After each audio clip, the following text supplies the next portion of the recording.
Come unto me. Venez à moi, afin de toucher et de voir. C'était un commandement du Sauveur aux habitants de l'Amérique ancienne. Ils touchèrent de leurs mains et virent de leurs yeux que Jésus était le Christ. Ce commandement est tout aussi important pour nous aujourd'hui qu'il était pour eux à leur époque. En allant au Christ, nous pouvons nous aussi ressentir et connaître avec certitude, non pas avec nos mains et nos yeux, mais de tout notre cœur et de tout notre esprit, que Jésus est le Christ. Une façon d'aller au Christ consiste à chercher à apprendre avec le cœur des vérités essentielles. Lorsque nous le ferons, des impressions venant de Dieu nous donneront une connaissance que nous ne pourrions obtenir autrement. L'apôtre Pierre savait avec certitude que Jésus était le Christ, le Fils du Dieu vivant. Le Sauveur expliqua que la source de la connaissance de Pierre n'était pas la chair et le sang, mais le Père qui est dans les cieux. Le prophète Abinadi expliqua le rôle des sentiments dans notre cœur qui viennent de Dieu. Il enseigna que nous ne pouvons pas comprendre les Écritures complètement sans appliquer notre cœur pour avoir l'intelligence. Cette vérité a été bien formulée dans le livre pour enfants, Le Petit Prince de Saint-Exupéry. Dans l'histoire, le Petit Prince devient ami avec un renard.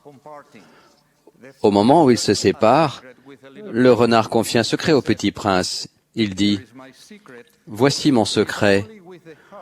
On ne voit bien qu'avec le cœur. L'essentiel est invisible pour les yeux. » Thomas Coelho, un frère de 88 ans, est un bon exemple d'une personne qui a vu les choses essentielles avec son cœur. C'était un membre fidèle de notre grand conseil à Paysandú, en Uruguay. Avant de se joindre à l'Église, il avait eu un accident de moto.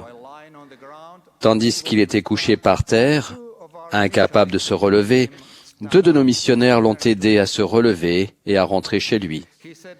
Il a dit qu'il avait ressenti quelque chose de spécial lorsque les missionnaires étaient venus à son secours. Plus tard, il a ressenti à nouveau quelque chose de fort lorsque les missionnaires lui ont enseigné l'Évangile. L'impact de ces sentiments était tel qu'il a lu le livre de Mormon d'un bout à l'autre, en quelques jours seulement. Il s'est fait baptiser, et à partir de ce jour-là, il a servi fidèlement et inlassablement. Je me rappelle qu'il sillonnait les rues de notre ville sur sa moto, même pendant les hivers froids et pluvieux, pour ramener les gens à l'église, afin qu'ils puissent voir, ressentir et savoir avec certitude, tout comme lui. Aujourd'hui, entourés de tant d'informations, nous pourrions penser que le fait de naviguer sur des millions de pages Internet nous donnera tout ce que nous avons besoin de savoir. Nous pouvons trouver de bonnes et de mauvaises informations sur l'Internet, mais l'information seule ne suffit pas. Dieu nous a donné une autre source de connaissance supérieure, la connaissance venant des cieux. Notre Père céleste peut nous donner cette connaissance lorsque nous naviguons sur l'Internet céleste, dans notre cœur et notre esprit. Joseph Smith, le prophète, a déclaré qu'il avait le plus vieux livre dans le cœur, le don du Saint-Esprit.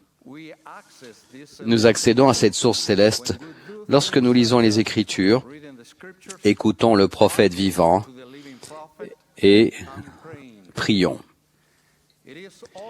Il est aussi important de prendre du temps pour être calme et pour ressentir les inspirations célestes. Lorsque nous le faisons, nous ressentons et voyons des choses qui ne peuvent s'apprendre au moyen de la technologie moderne.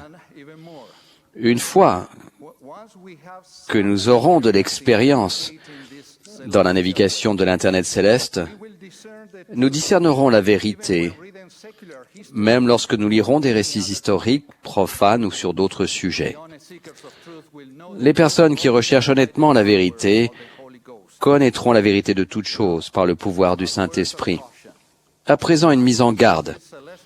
L'accès à cet internest céleste est bloqué par l'iniquité et l'oubli du Seigneur.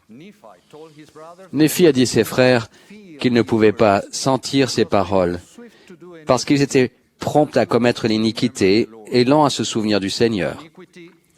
L'iniquité entrave notre capacité de voir, de ressentir et d'aimer les autres.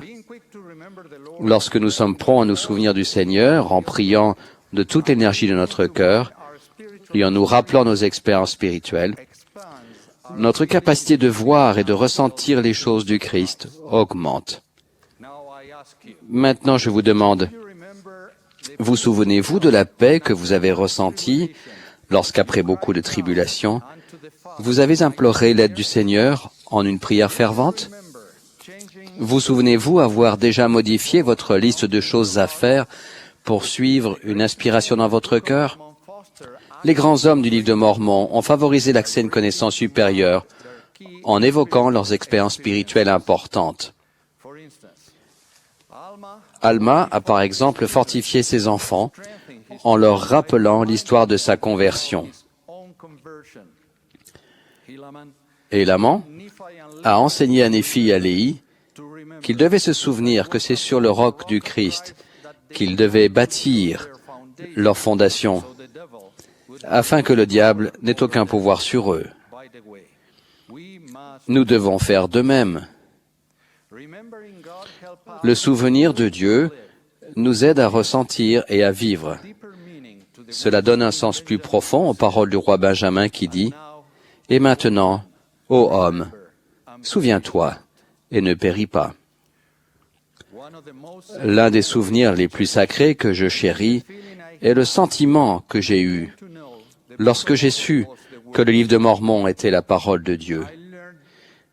J'ai appris que nous pouvons ressentir une joie que les mots ne peuvent décrire. Ce jour-là, agenouillé, j'ai ressenti et su avec certitude des choses que je n'aurais pas pu apprendre autrement. Je serai à jamais reconnaissant de ce souvenir qui me fortifie dans les moments difficiles. Ceux qui reçoivent la connaissance, non par la chair et le sang, mais par notre Père céleste, savent avec certitude que Jésus est le Christ et que c'est son Église. Cette connaissance même nous donne la force d'opérer les changements nécessaires pour aller au Christ. Pour cette raison, nous invitons chaque âme maintenant à se faire baptiser, à se repentir et à se tourner vers lui. En allant au Christ, chaque âme peut voir, sentir et savoir avec certitude que le Christ a souffert pendant le sacrifice expiatoire pour nos péchés, afin que nous puissions avoir la vie éternelle. Si nous nous repentons, nous ne souffrirons pas inutilement. Grâce à lui, les âmes blessées peuvent être guéries et les cœurs brisés peuvent être réparés.